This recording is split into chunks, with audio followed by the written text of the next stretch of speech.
This is our presentation on how to build a drawbridge, designed by D170 and James Foster. DFT170 Engineering Graphics, Spring 2024. Instructor, Dr. Hans Chapman.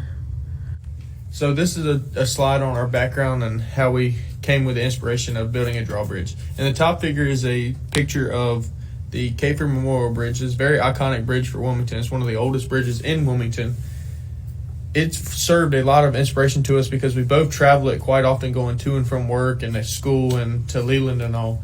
And the bottom figure is our planning documents. It's kind of like a little short brainstorm of how we designed it and what materials we were going to use and a basic idea of what we were going to go. Next up, we have our bottle parts. The first part we have is the arch railing. This part prevents the cars from going over the bridge on the side. Our second part is going to be the top railing. This part is welded to the arch railing and also to the trusses of the bridge. The truss of the bridge holds up the structure of the sides. On this slide is a continued models list of the parts that we designed.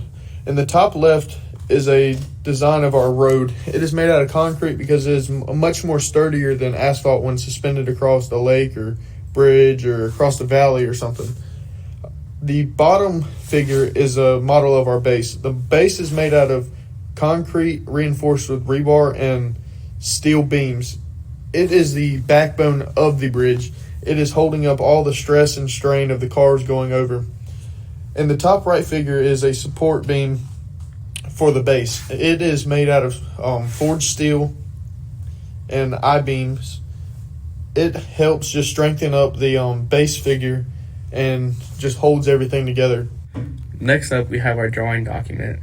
So first we have our 4 views of the document and also the material used, which would be forged steel, concrete, and carbon steel. On this slide is our video representation of our simulation.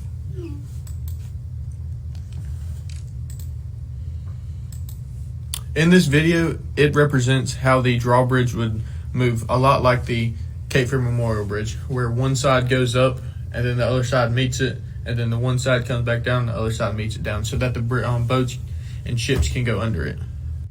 Now we have our fully assembled project. We use the assembly features in SolidWorks to assemble all the parts together. As we assemble the bridge, we mirror the parts to create the second bridge where the draw action happens.